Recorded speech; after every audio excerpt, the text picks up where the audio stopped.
Hello viewers, my name is Adam. And I'm Aaron. This is Seeking Media Productions, bringing you another TV series review. So we've done quite a bit of these video game adaptation reviews, and I'm happy to say that these studios are starting to get these things done right. And this is especially true when it comes to the concept of animation, especially with Netflix. And in this video, we'll be discussing their most high-profile animated production, Arcane, League of Legends. Now, when it comes to League of Legends, neither of us actually played in that video game space. We're very familiar with it, and I understand it has its fan base. But for the vast majority of it, I had no idea what the story was about, who the characters are, and specifically why anybody was interested in telling that kind of a story. But through Netflix's lens, I can see it. I can see some potential. Yes, as much as far as we know about League of Legends, is a multiplayer online battle game where players take on these champions who have various different abilities and attributes. And that's basically what we... That's the bare bones of yeah. our understanding where it comes from that. Now, when Netflix decided to go ahead and tackle this property, we were definitely interested in the roles, in the way they was trying to go about it, especially with the style of animation they was going to use in order to bring it to life. Yes. I think it's going to be one of those reviews where we'll discuss production first before we delve into the story and characters. Oh, yeah. This is produced by studio Fortiche. It's a French animated studio, and Riot Games is working hand in hand with them.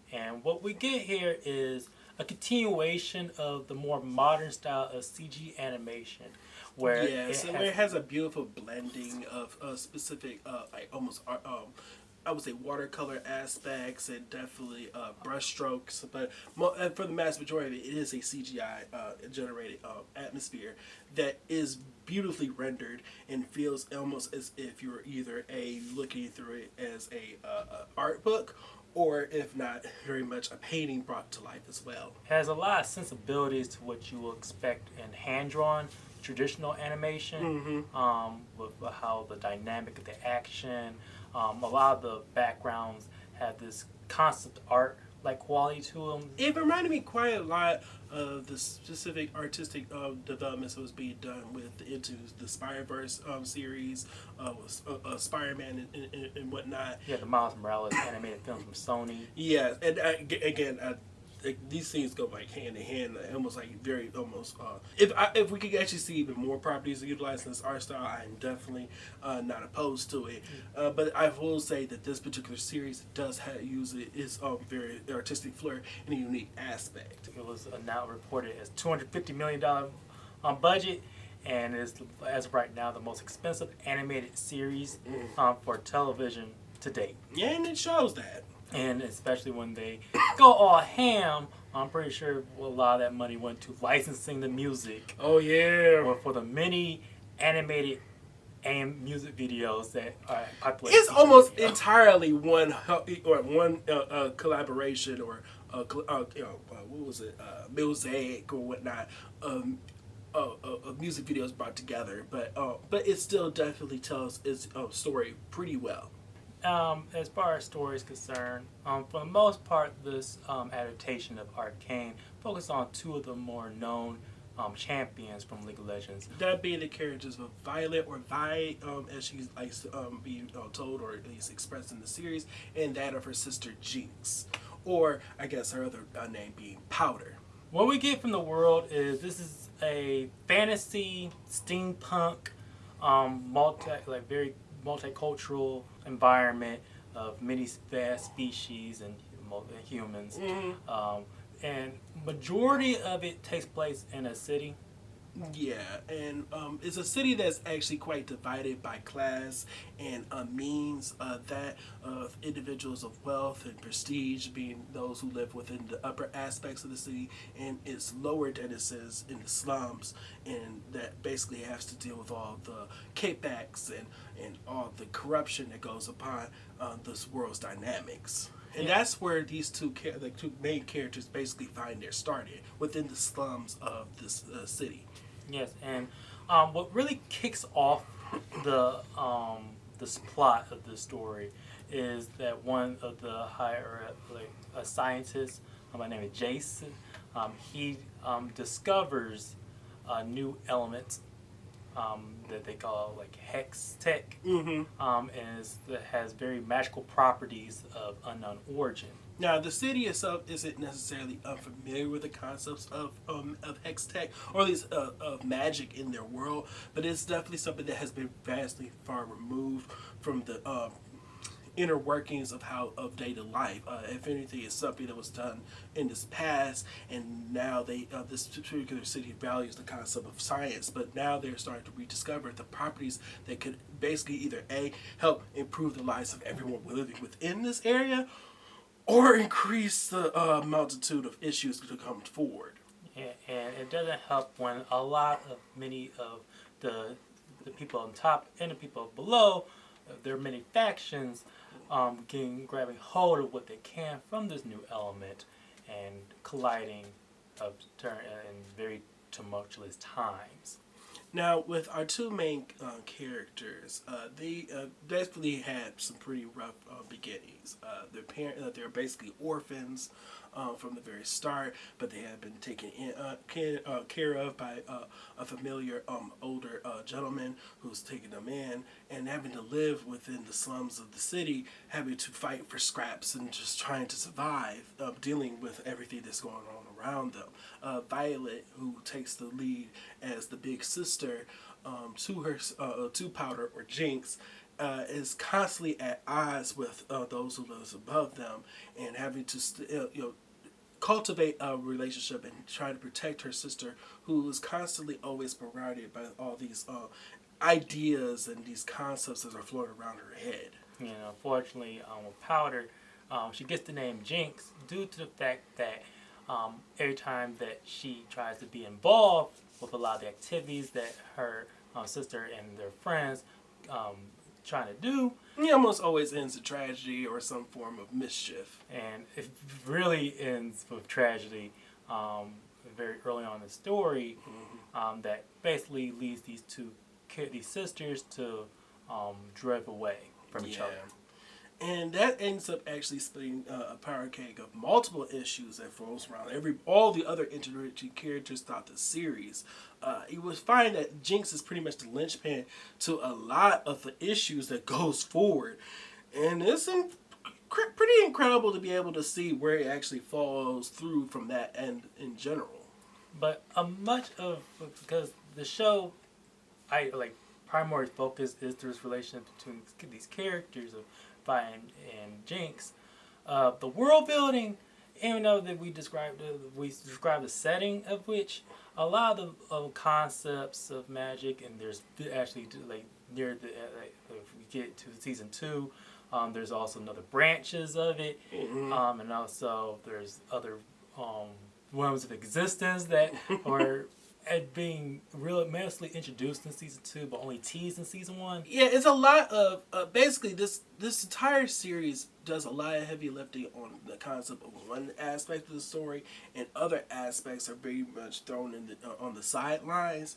So they don't give enough attention to the other aspects that they're trying to introduce. It definitely feels like everything is interconnected, but it definitely lacks with the concept of actually being able to spread out and flesh out each story to the fullest of their potential.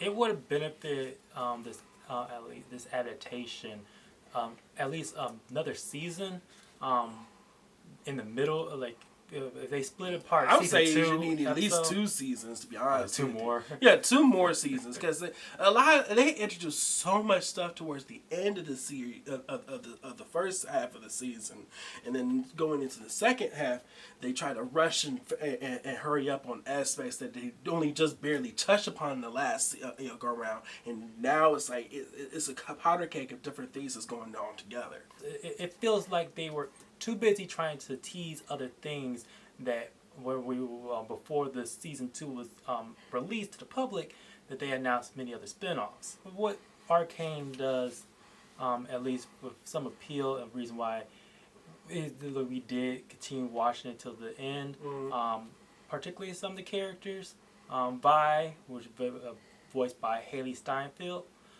She is a very strong-willed character who is very much like the street rat.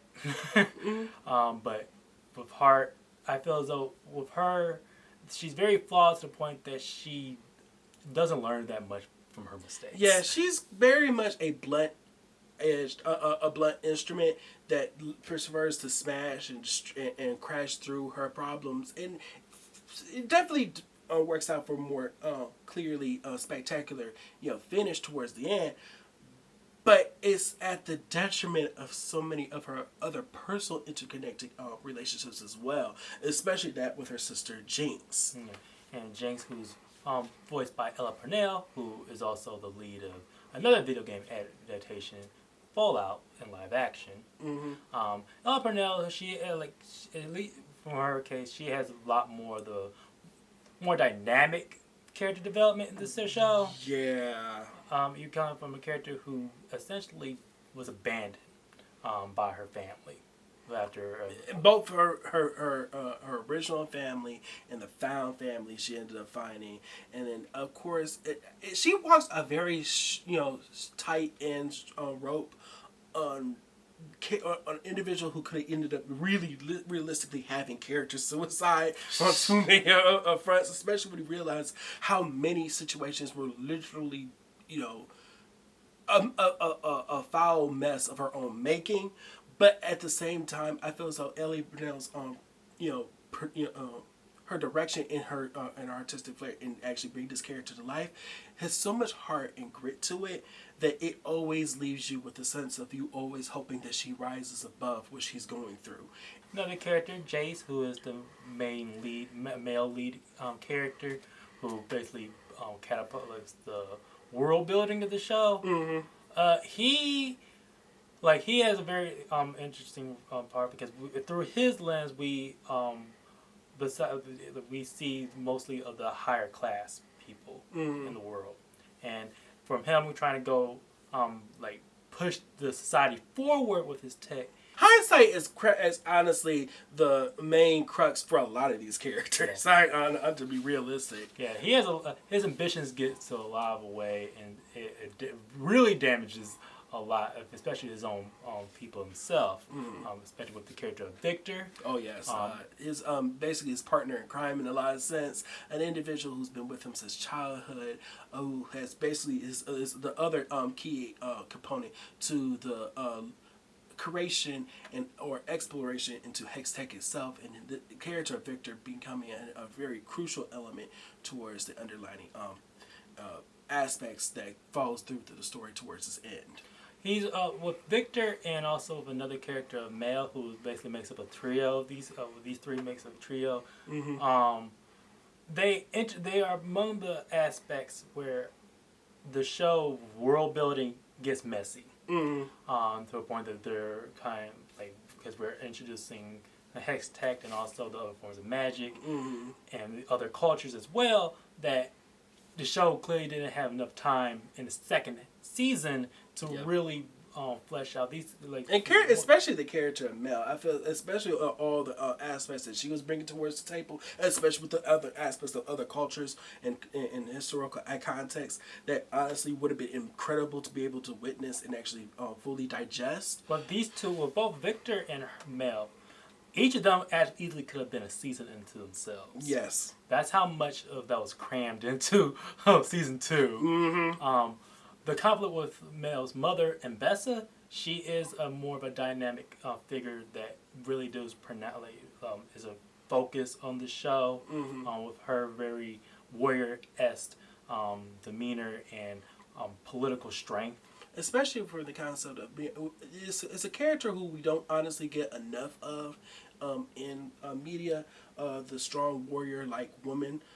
Who's a motherly figure who's having to walk unique facets that at first would feel as though they're at conflict with one another, but when you really pull back a lot of the layers, you see just how interconnected it truly is.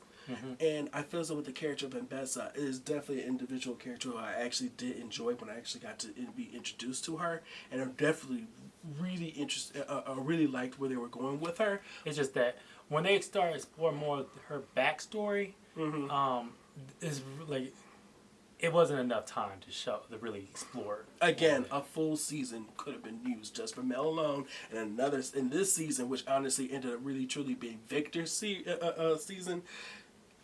He needed it all to himself. Yeah, it's just so like usually we're in an era where TV shows getting are greenlit and they're having lesser episodes being tacked onto them, and that's becoming an issue for quite a bit of these series going forward.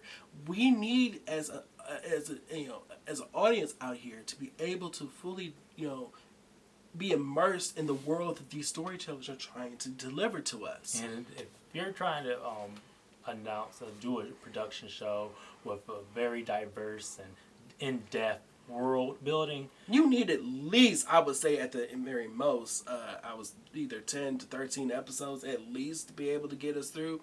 at least 5 seasons. Yeah, 5 seasons is what is the hope. The show, for as somewhat with like half and half interesting characters, it's mainly his style over substance. They do like the production is part of most like the main reason why people will be drawn into this show.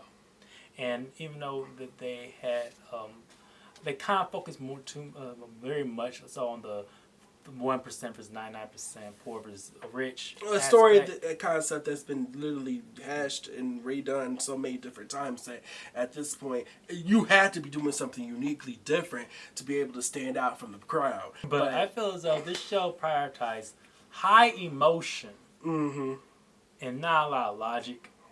Which is ironic for a series that's supposed to be melding logic together with science and magic with arcane aspects, like, occultism. It's so like, what? it comes into a beautiful mess. Yeah. So at the end of the day, with Arcane, League of Legends, I'm going to say this is a positively okay series. Yeah. The only reason it's not good is because there's just so much stuff holding it back. The world building is messy, and the story, the main story that it does focus is nothing new to the table, or not enough nuance to them that it can justify as like the really very vast world that they're trying to open up. Honestly, that's where its focus really should have been on the entirety of the whole rather than the sum of its parts. My name is Adam. And I'm Aaron. This has been the Seeking Me Productions. Please stay tuned for other nice content that we have on this channel. Also check us out on Letterboxd, on Threads, Instagram, and still at this moment, X. Also, like, hit share, that, subscribe. yeah, of course. Hit the bell down there for notifications if you want more content just like this. Are you a fan of League of Legends? Please let us know about this series. They definitely have more stories to be told. I'd love to be interested in it, but only if they decide to take their time. But then, we'll stay tuned. We'll see where other direction League of Legends take on next.